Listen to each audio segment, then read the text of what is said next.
ବାଲିଗୁଡ଼ା ଥାନା ଅନ୍ତର୍ଗତ 59 ଜାତୀୟ ରାଜପଥର ପରମପଙ୍ଗା ପଞ୍ଚାୟତ ଇର୍ପିଗୁଡ଼ା ନିକଟରେ ଦୁଇ ବାଇକ୍ ମୁହାଁମୁହିଁ ଧକ୍କା ହେବା ଫଳରେ ଗୋଟିଏ ବାଇକ୍ ଦୁଇ ଜଣ ମଧ୍ୟରୁ ଅନ୍ୟ ପକ୍ଷରେ ଘାଟି ଉଠୁଥିବା ଏକ ମାଲବାହୀ ଟ୍ରକ୍ ଚକା ତଳେ ପଡ଼ିଯିବା ଫଳରେ ଘଟଣାସ୍ଥଳରେ ଜଣେ ମୃତ ହୋଇଥିବା ବେଳେ 3 ଗୁରୁତର। ଏଭଳି ଅଭାବନୀୟ ଘଟଣା ଦେଖିବାକୁ ମିଳିଛି କନ୍ଧମାଳ ଜିଲ୍ଲାର ବାଲିଗୁଡ଼ା ଥାନା ଅନ୍ତର୍ଗତ ଇର୍ପିଗୁଡ଼ା ଗାଁ ନିକଟରେ। ମୃତ ବ୍ୟକ୍ତି ବିଷ୍ଣୁଚରଣ ପ୍ରଧାନ ସହିତ ଗୋପାଳ ପ୍ରଧାନ ଥିବା ସୂଚନା ମିଳିଛି। ଗୋପାଳଙ୍କୁ ଗୁରୁତର ଅବସ୍ଥାରେ ବାଲିଗୁଡ଼ା ମେଡିକାଲ ଭର୍ତ୍ତି ହୋଇଥିବା ଦେଖିବାକୁ ମିଳିଛି।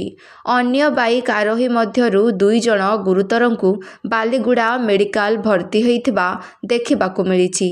ସୂଚନା ମୁତାବକ ମୃତ ବିଷ୍ଣୁ ଦାରିଙ୍ଗିବାଡ଼ି ଥାନା ଅନ୍ତର୍ଗତ ସାମନବାଡ଼ି ଗାଁର ତୁମୁଡ଼ିବନ୍ଧ ପଟରୁ ନିଜ ଗାଁ ସାମନବାଡ଼ି ଯିବା ସମୟରେ ବାଲିଗୁଡ଼ାଠାରୁ ପରମପଙ୍ଗା ପଞ୍ଚାୟତ ସୁକୁଙ୍ଗିଆକୁ ଯାଉଥିବା ପିନସ ଦିଗାଲ ରଜନ୍ତୀ ଦିଗାଲ ସହିତ ମୁହାଁମୁହିଁ ଧକ୍କା ହୋଇ ଦୁର୍ଘଟଣା ଘଟିଛି। ଗାଁର ବୋଲି ଜଣାପଡ଼ିଛି। ମାଲବାହୀ ଟ୍ରକ୍ ଭଞ୍ଜନଗିରି ଯିବା ସମୟରେ ଏଭଳି ଦୁର୍ଘଟଣା ଶିକାର ହୋଇଥିବା କାରଣରୁ ବାଧ୍ୟ ହୋଇ ଟ୍ରକ୍ଟି ନିଜର ସୁରକ୍ଷା ଦୃଷ୍ଟିରେ ରଖି ବାଲିଗୁଡ଼ା ଥାନାରେ ହାଜିର ହୋଇଥିବା ଦେଖିବାକୁ ମିଳିଛି। ଖବର ପାଇ ବାଲିଗୁଡ଼ା ପୋଲିସ ଘଟଣାସ୍ଥଳରେ ପହଞ୍ଚି ମୃତ ଶରୀର ଜବତ କରି କିଭଳି ପରିସ୍ଥିତିରେ ଦୁର୍ଘଟଣା ଘଟିଛି ସେ ନେଇ ତଦନ୍ତ କରୁଥିବା ସୂଚନା ମିଳିଛି। ବାଲିଗୁଡ଼ାରୁ ରୋହନ କୁମାର ନନ୍ଦଙ୍କ report, voice of Odisha live.